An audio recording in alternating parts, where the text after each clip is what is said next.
What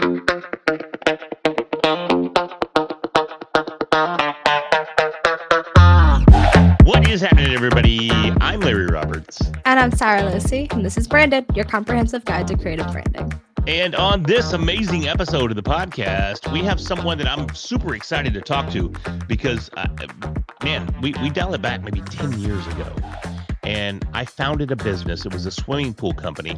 And I built it from the ground up using Google Ads. So we have someone here today with us that is going to help us understand how to leverage Google Ads and get the most out of that platform as we move forward. His name is John Horn, and he's a digital advertising expert with a proven track record of helping businesses harness the power of Google Ads and YouTube ads to drive measurable growth. With a deep understanding of connecting strategy with results, which we all love, John is here to share actionable insights that can transform how you approach online advertising. So, John, welcome to the show. Hey, thank you so much for having me. It's great to have you here, man. Appreciate you coming.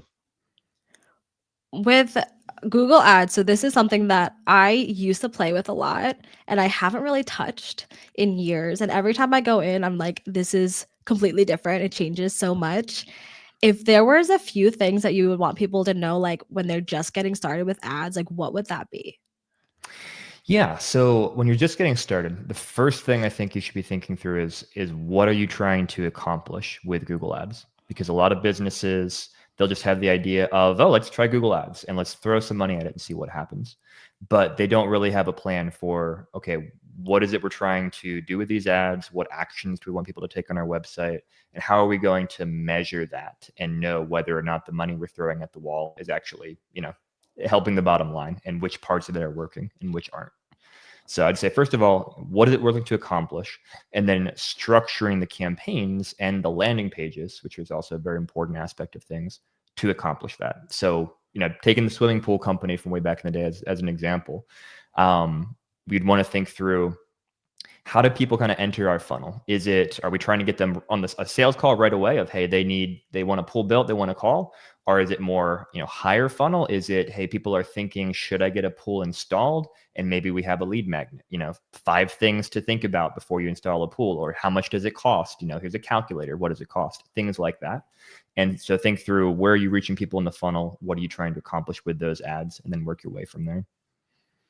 Yeah, I think it's evolved so much since back in the day when I was using it to build pristine pool and spa service that it's a little confusing. Outdated plug. What's that? Is that a little outdated plug? A little outdated plug. Yeah, I don't even think the company's still around. I sold it, but they may still be out there. I don't know. But if you're in North Texas and you need your pool cleaned, look for Pristine Pool and Spa Service. Had no idea we were going down that route.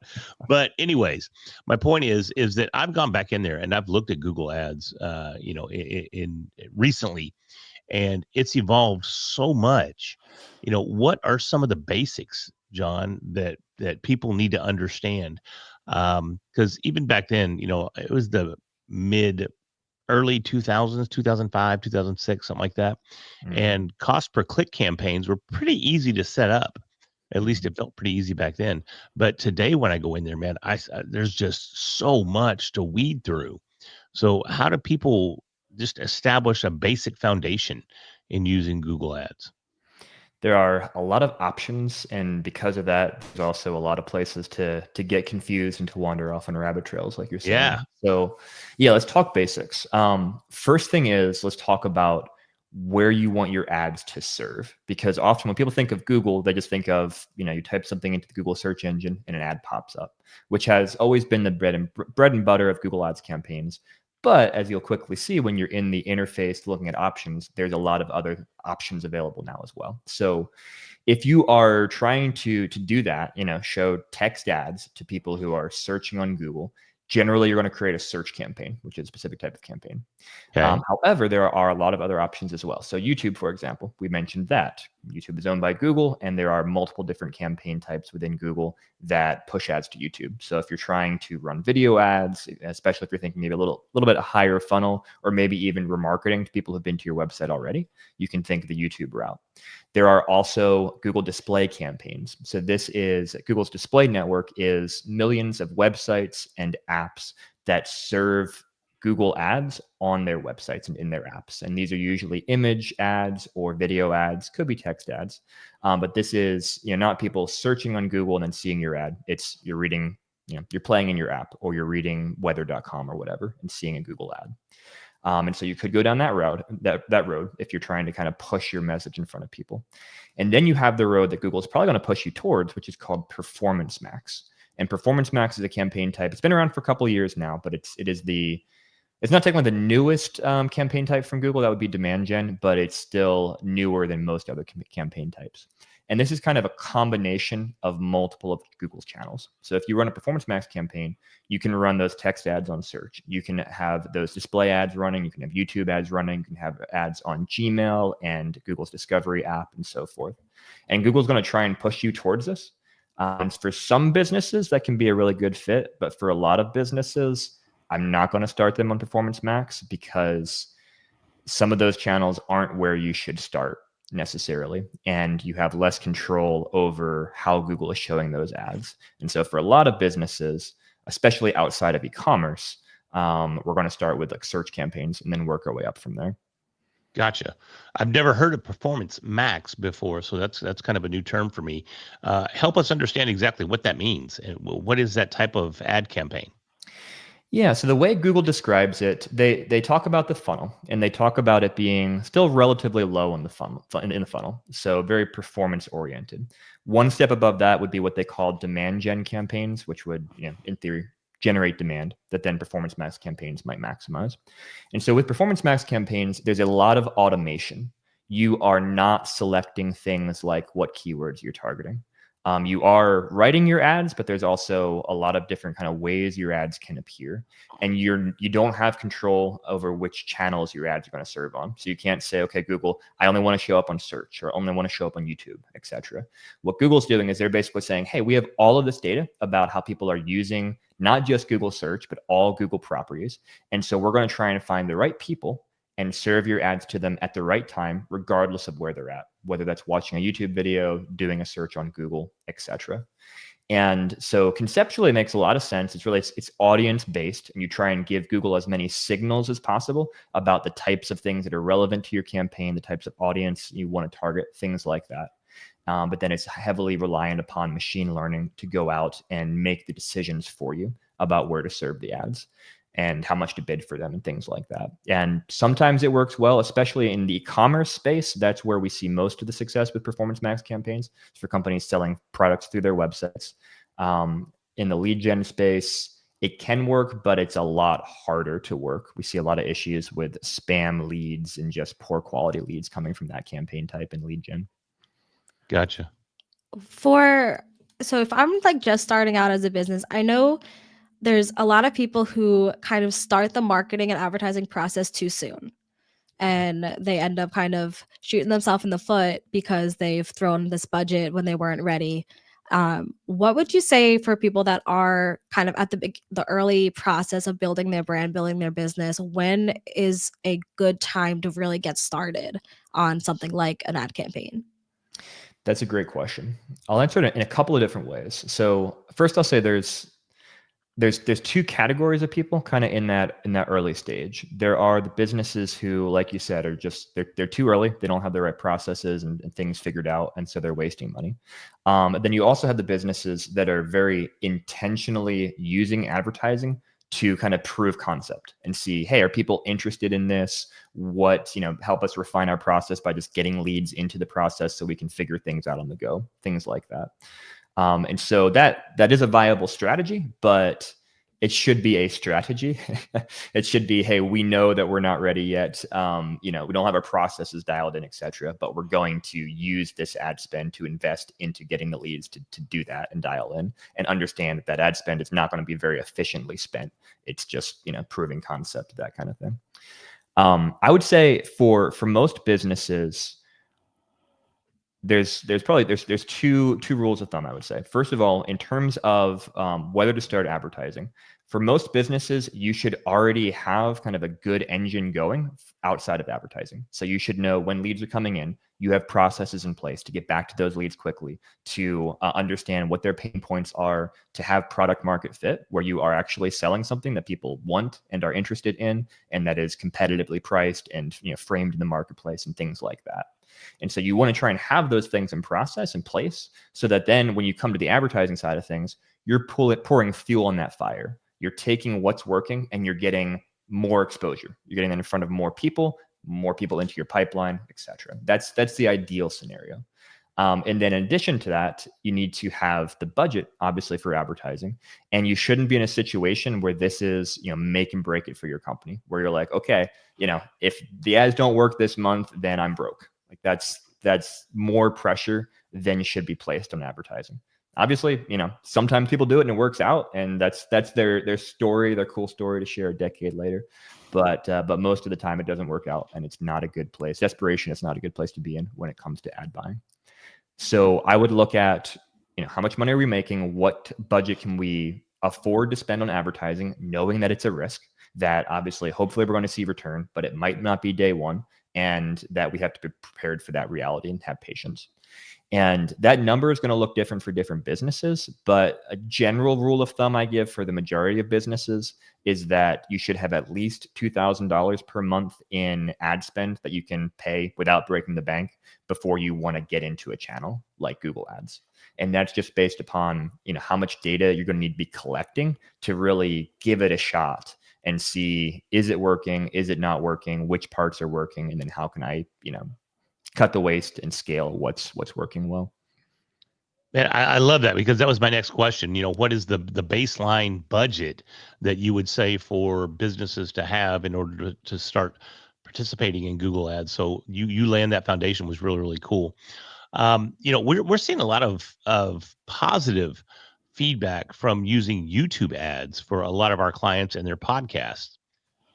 How would you differentiate, or how would you determine whether or not to go with like a Google AdWords cost per click campaign, or upgrade? I would say upgrading. I don't even know if it is an upgrade, or going with a YouTube ad.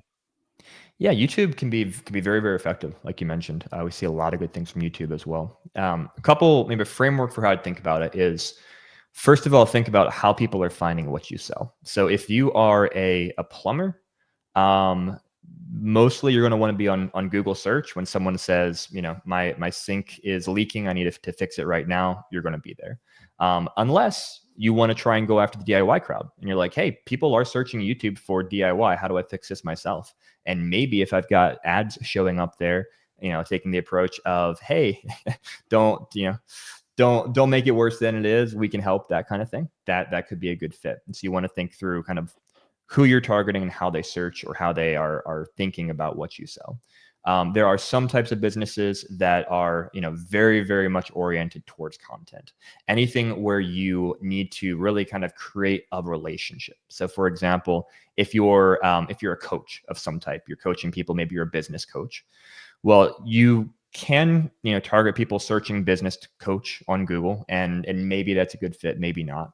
But realistically, you're going to need to create a relationship with people over time, where they start to get to know you. They start seeing your content, seeing, oh, this guy knows what he's talking about.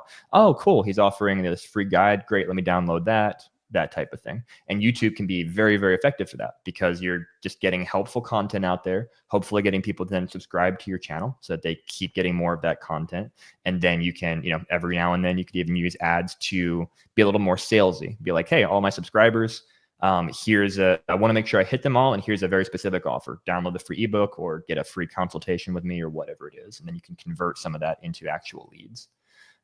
So yeah, I say it depends too much, probably, because there's so much nuance, but those are some of the ways that I think about YouTube versus, Google search. Spoken like a lawyer. My dad was a lawyer, so, kind of earned it naturally. No, spot on. Spot on. It works. You had said before, when you're getting started, having a landing page. And landing pages I know they're really common and a lot of people are using them, but I don't know if a lot of people are doing them well. Have you seen anything that is like best practices for setting up a landing page, or worst practices for setting up a landing page?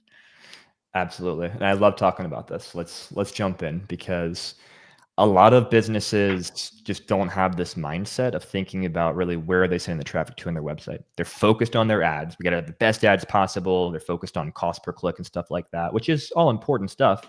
But then they send people to just a garbage experience on their website, and they wonder why people aren't reaching out. And so it's not rocket science to build a good landing page, but there are definitely some effort that needs to be put into it. So first thing, just from a technical standpoint, it's got to load quickly. People do not have patience. So if you're sending people to a page that doesn't load right away, they're just going to click back and go somewhere else, and you've wasted your money, you wasted your opportunity. So it just has to load quickly. From a kind of a visual and design perspective, you need to be orienting everything towards what your call to action is. So a lot of people will either throw tons of call to action, like, oh, click here for this ebook, or call us, or do this, or do that. And people get confused, or they don't tell you anything about what you want them to do. They just be like, oh, we're a plumber. And you're like, great, how do I contact you? And there's no, call this number right now to talk to Fred or whatever. And so it's really important to spell out exactly what you want people to do when they're on your page, and to make that clear, and repeat that, as you're scrolling through the page, click this button to get your free appointment, click this button to get a free appointment, that kind of thing. So that's really important. Just being really clear about what you do is important as well. A lot of businesses, they know what they do, and so they write their content from their perspective, and they don't realize or think about, this person has never heard of you before. They are going to make a decision within a couple of seconds of reaching your page. You've got to tell them what you are. Hey, I am a business coach for, entrepreneurs out of Silicon Valley. If that's the case, great. That should be your headline, so people immediately know what you are when they get to the page. So that's really important. And then other things like credibility factors. So putting reviews from your customers on your page, video reviews, especially if you can get those are hugely impactful. You want other people, in their words, you want your customers selling your service, because people pay way more attention to that than anything you say about your own business in your own words. And other things, if you have awards, if you have Better Business Bureau rating, things like that, just making you look as legitimate as possible, so that people trust you, and they're like, okay, I got to a good place. These guys look legit. I know what they want me to do. I know what they are, and it matches what my need is right now. Great, I'll go ahead and convert. And so those are, I think, some of the really important things to include on good landing pages. No, I love the fact that you jump to the conclusion aspect of it, because so many times we make that conclusion that people already know who we are and what we do. And I talk about this a lot from an AI perspective. And when we're talking to these AI platforms, we make assumptions that the AI already knows the intricate details of what we do. But it's the exact same way when we're trying to talk to a potential customer. We assume they know what we bring to the table, but they don't necessarily have all of the answers there. And we need to provide that at every level possible. So I love the fact that you reinforce that. Um, Talk to me more about, how do we determine which platform is better? Do we determine whether a Google AdWord is better on just a Google ad, or how do we determine if maybe YouTube is even better for us? Yeah, that's a great question. And we can kind of throw into that too platforms like, Meta. One of the most common questions we'll get from businesses is, hey, should I be on Google? Should I be on Facebook, Instagram, elsewhere, etc.? Sure. And the way I usually try and help them think through this is, first of all, thinking through, are we doing push or pull marketing? So what I would define as a push marketing is, I need to, for lack of a better word, interrupt somebody to say, hey, this is what I do, because maybe they're not searching for what I do right now. So if I'm a new clothing brand with really cool designs, Google search is probably not the right place to be, because people aren't searching for me.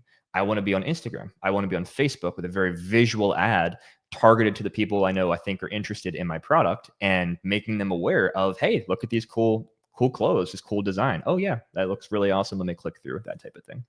Whereas, again, going back to, if you're a plumber, people who need a plumber aren't generally on Facebook watching cat videos and see your ad and like, oh yeah, my sink is leaking, let me go fix it. Now, if they have a problem, they're searching right now to get that solved. And so a search engine like Google is the right place to be. And so for a lot of businesses, they have both. Like there's a segment of their audience that is searching for what they sell. And so often they'll start with Google search because those people are the most likely to convert. They have the highest intent. They're literally telling us, I need this solution. And so it'll be more expensive per click probably to get them to our website than for something like Meta. But they're going to be much higher conversion rates from that traffic. But then ultimately you're gonna work through or kind of max out just the number of people in that audience who are actively searching for what you do and that you can acquire in a profitable way. And so then a lot of clients they'll keep doing that obviously, but then they'll expand from that to a platform like YouTube or Facebook, Instagram, where they are going to identify people who aren't searching right now, but who are relevant to what they sell and start making them aware of the brand, aware of the solution, maybe aware of the problem they didn't know they had. And that's how they're going to keep expanding their audience size and their revenue through that method. So let me ask you this: on average, because I remember back in the day when I had my swimming pool company, I could get like top words and phrases for like, I don't know, a nickel. And this was way back when this stuff first kicked off. So what would be in your estimation, the average cost per click? I know it varies depending on industry and niche and that sort of thing, but what can folks expect to spend per click if they go with like a Google AdWords campaign? I wish we still had those 5-cent clicks from back in the day. Dude, I do too. Stupid inflation. Wonderful.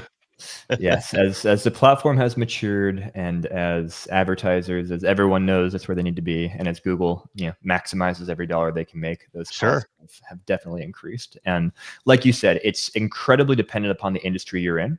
So it could be anywhere from if you're maybe selling a low price point e-commerce product, maybe 50 cents a click, 25 cents a click. If you're really, really good and lucky on the search side of things, it could be $10 a click. It could be $20 a click for a local service company.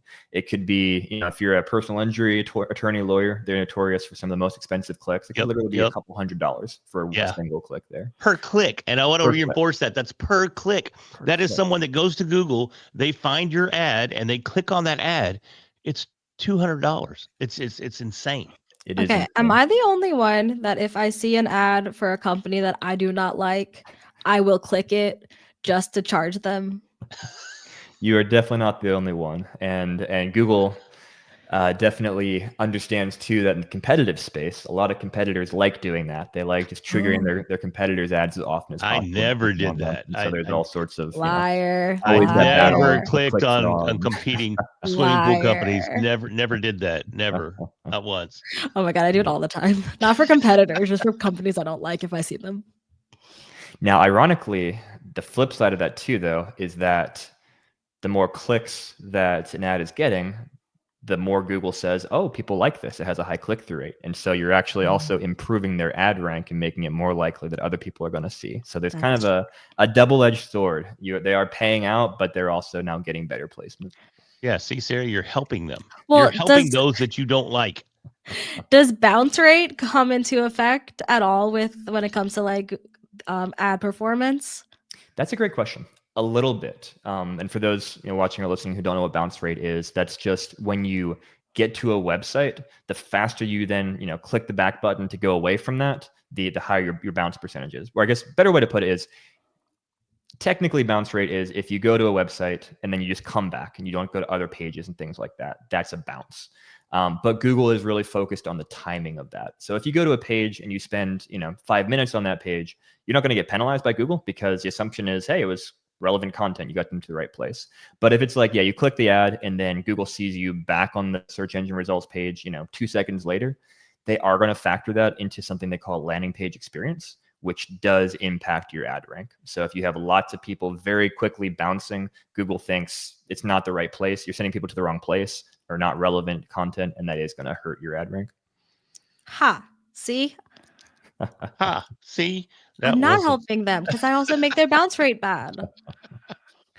So, John, let me ask you this. What are some of the factors that the uneducated would not take into account when they're starting with Google ads or YouTube ads? Yeah, I'd say some of the common perspectives I see. First thing is probably not enough patience, honestly. Just this idea that, hey, as soon as I start, running ads, just leads are going to pour in and everything's going to be great. If I build it, Right. they will come mentality. Exactly. And it's not usually how it works. Now, the beautiful thing is you do get fast feedback. So unlike, SEO, where you might do a bunch of work and then you have to wait 3, 6, 9 months to see if it's going to work. With Yeah. Google, you know right away whether or not people are clicking on your ads. But that's just the first thing. Great, people are clicking, awesome. But are they converting into leads? If not, why? Is it, the landing page's fault that we don't have the right offers on there? Is it that we're not getting in front of the right people? We need to change our targeting. Is it that our ad is not sharing the right messaging? Things like that. And so it takes time, and it takes collecting data and analyzing that data, and also just inputting data for Google to work with as well for their own algorithms to really see what's working well and not working well. So, not having patience, I'd say, is one common thing that that people, uneducated people experience when they first get into things. I would I feel like that's true say across the board. yes. That's Yeah. human nature, very Yeah, much so. especially like with podcasting, people, Larry, what do you call it? The Joe Rogan expectations Delusions of of grandeur. grandeur. Yeah. Yeah. Everyone expects, oh, I have a podcast. I'm going to be the most famous podcaster by tomorrow. And it's a good analogy too, because both spaces are very crowded. Podcast space is very crowded now. You've got to do something to stand out, and that's true of advertising. It's not like those swimming pool days where there were only so many people out there. It's a crowded marketplace. Yeah, I mean, you could run an ad back in 2005 that was garbage and still just make bank because people would find it. Nobody even really knew what AdWords was back then. They didn't even really understand that those top results on Google were ads. They weren't actual results. So back then it was super, super simple. But I mean, Sarah and I, we've been in business now for a couple of years together. And a couple of years ago, I went back into Google AdWords and was like, we're gonna rock it again. And I was blown away at the level of complexity that has been introduced into the AdWords platform and how to structure the ads in some of the ways that you're talking about, with the landing pages needing to be taken into consideration, with the verbiage needing to be taken into consideration. I mean, before it was super, super simple, but today I think you have to educate yourself a little bit before you jump into the waters. Absolutely. And it's also very tricky because with all that complexity, Google has a lot of best practices for DIY people where they're trying to push you. We talked earlier in the conversation, they'll often push you towards performance max campaigns. There's all sorts of things where there's, you're automatically opted into this. You're being pushed towards this. And for most businesses who don't know what they're doing, they're like, well, Google says this is a good thing to do. Google should know, so I'll do it. And the reality is that what is best practice for some businesses is not best practice for every business. And so a lot of those settings and things that you might be automatically opted into or might be pushed to choose are actually not what you should be doing as a business. And so going back to your previous question again, what uneducated people often do, they're like, well, I'm going to trust Google, and Google doesn't really have your best interest at heart. Or maybe a better way to say that is they have to build a platform with best practices for every kind of business under the sun. And just inherently, all businesses are different. So, you just can't, it's not a one size fits all. And so you got to be really careful of some of those platform recommendations that they push towards the DIY crowd. And Larry, you keep saying AdWords. Is AdWords even a thing anymore? Didn't they get rid of that? They did a name change. Yeah. At this So you're point, dating me intentionally. Yeah. You're intentionally dating me, Sarah. Thank you. Thank you so much for I my was like, I credibility. haven't heard AdWords in years. It is just funny ads. though. I do actually still hear it all the time. People, there you go. Thank you. got in their brain, and Thank you. yeah, it's still very, very common. It's even funny sometimes, like with some of the legislation that's been going on or court cases and whatnot. You'll talk people talking about AdWords. It's like, that's not what it is, but I know what you mean. Thanks, John. I appreciate you getting my back. You got it. So, Sorry. I have bad words to say to you, Sarah. We'll talk about it offline. But anyway. Bad AdWords. Bad AdWords. That's terrible. Holy shit, that's terrible. But anyways, so John, before we start wrapping this thing up, man, what would be like one little shred of advice you would give to folks that are just jumping into the Google Ads, not AdWords space? I'll give a very, very tactical thing. So if you're getting into Google Ads, if you are going to run a search campaign, which is what most people will start with, you're going to select what Google calls keywords. And in theory, these are the words that you want to show your ads for if someone searches for them. But be very aware that the actual searches you show up for can be very different than the keywords you choose. This depends on something called match type. There's a couple different options you can select. But even if you select the most exact match type, Google still gives themselves a lot of flexibility to say, oh, well, that's a synonym or that's the same intent, things like that. And so once you start running your campaigns, you need to spend time in what's called your search terms report, because that shows you actually what you're paying for. And you will almost definitely see things in there where it's like, a good example, we had a client, they're a local tree service, and Google was matching people looking for Dollar Tree to their campaigns because tree. But we're well, that's not who we're going after. So you gotta, exclude dollar as a negative keyword in your campaign, and now you're not wasting money on those searches. So spend time in the search terms report is my recommendation. Dude, that's extremely cool, and I love the fact that you're talking about data. In my previous life, I was a data business intelligence analyst, so I was a data nerd. And most people overlook the value of data. We talk about podcasting a lot, and the reason that we push most of our clients towards YouTube is because there's so much data there for the content consumers, and it allows us to understand exactly what's going on, who's consuming our content, when they're consuming the content, and what content's working and what content's not working. And it's the same thing here with ads. So I love the fact that you're reinforcing the fact that people need to look at their data and see exactly what's going on there. So I think that's extremely valuable. Yeah, I could not say that better myself. Data is where it's at. Data is king in especially in the Google ad space. Right on, man. Well, hey, John, we really appreciate you coming in here this morning and spending some time with us, enlightening us to the fact that Google AdWords is dead and it's just Google Ads now. So that's really awesome. That's what I got out of this episode. You got a good takeaway. So. Hey, man, if somebody wants to work with you, where can they find you?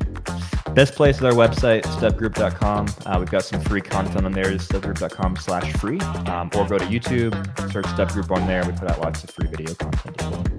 Very, very cool. Well, hey, everybody, I think you got some value out of this episode. I know I did. Sarah put me in my place, which she loves to do, and I think you all love to hear when she does it. But with that, I'm Larry Roberts. And I'm Sarah Losi. We'll talk to you next week.